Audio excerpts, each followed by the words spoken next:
Hey guys, welcome back to the channel. I thought I'd do this real quick because, well, it took me a while to discover it, but this is going to save me a lot of dollars in parts.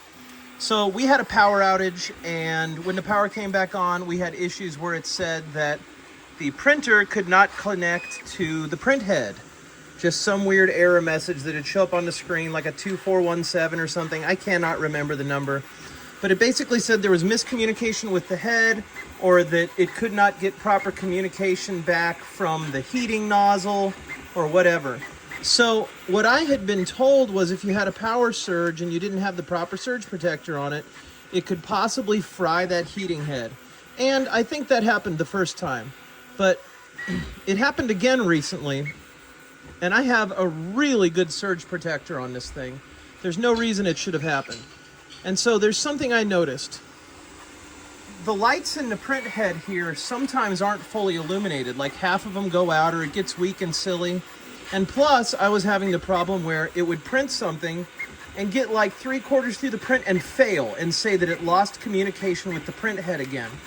And so, again, the internet tells me that's because something's wrong with the heating nozzle. It can't achieve the proper consistent heating temperature it needed. And I have found that that is not always the case, because what happens during a power surge is all of these little connections are really small, especially on this communication ribbon or this communication cable here.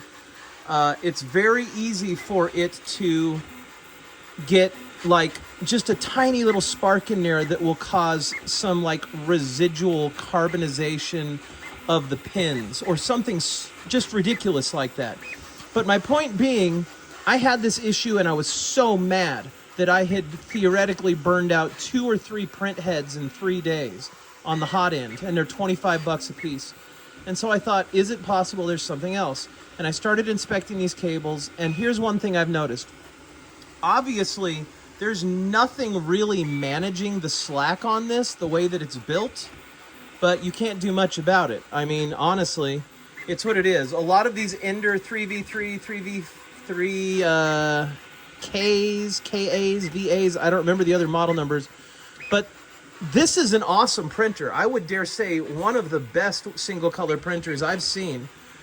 But this slack management here, anything to keep tension off of this is not well managed. And just look at the amount of movement that this cable encounters. So what I have found is if I have a power outage and I'm getting that error code, or if I'm printing and stuff is failing and saying that it cannot communicate properly, or it lost connection, or it's getting inconsistent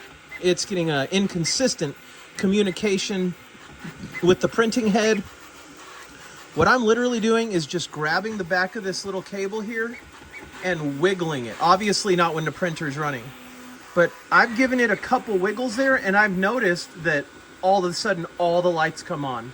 And it's just a matter of kind of helping reset those tiny pins in there to the connection that might have just gotten a little puff something in there, you know what I mean, during the power outage, and it might have just carbonized, or it might have what's the word I'm looking for, I don't know. Anyway, something can happen to that connection there because of the power surge and the power slapping back on, and you don't even need that to happen.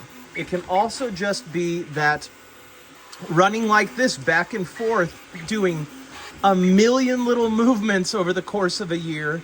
I mean, it's constantly getting moved and jerked around, and that's going to cause slow movement in those pins, slow wear down at those connections, and just wiggling it and helping those pins get a fresh connection and make sure metal's getting good, consistent contact in those connector pins has fixed this issue completely for me. Now, if I ever have it say something's happening wrong with the print head, if I have a power surge come through the house, if I just let it print for a while and all of a sudden I start noticing that these lights are getting dim, the first thing that I'm doing is just letting it sit and wiggling that wire, checking all the connection points on all my wires, checking this connection point, which has nothing to do with that. This is a drive motor for the belt here. Down here's a motor for the belt that feeds the table. So that's not really necessary. The one you're really looking for is obviously this back here and this up here on the print head. If you can give that a little wiggle and you find that those lights come back on or whatever, the other thing you can do, of course, is go into your settings and go to System and go to Reset to Default. I like doing that. You don't have to do that. You can start with just doing a self-check. And if you run inside the self-check there, you can do input shaping and auto leveling and just tell it to start detecting. It takes about 11 minutes. If that doesn't work and you've wiggled the cables, the next thing to do is a system reset, of course, reset to default. And what I tell it to do, oh, I can't interrupt the print. But what I tell is to delete everything except the G-code files because I want it to store the files that I still have sitting in the memory. So that's it, you guys. This has fixed the issue for me, and it's kept me from having to replace these print heads. In fact, I believe half the time when it says that the hot end isn't connecting right, or the heating head, or the printing head, or the printing heater, or whatever that calls it, I don't think the issue is actually the head going out.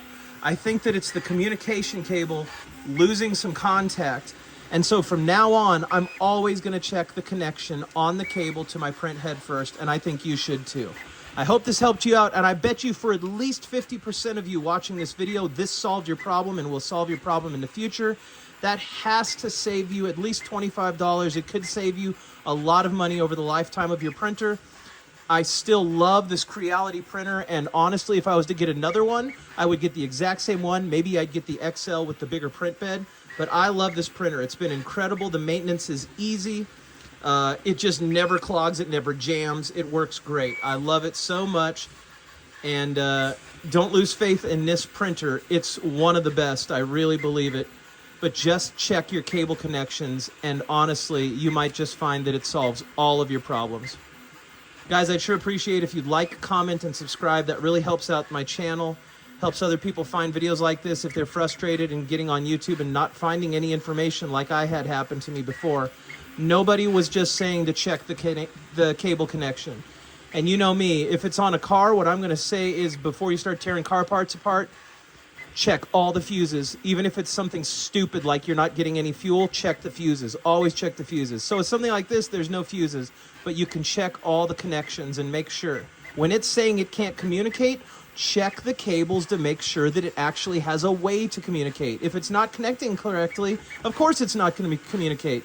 And then you're going to replace parts, and by replacing those parts, all you're really doing is moving the print head around a bunch, and you'll probably wiggle the cables enough so that the connection is good, but you think you fixed it because you replaced the part, when really it just needed you to wiggle the cable around a little bit and get those pins to have a nice fresh connection with the metal instead of any tarnishing or oxidization that might happen in those pins. All right, guys, that's it. Thanks for watching. Please like, comment, and subscribe, and we'll see you on the next one. Bye-bye.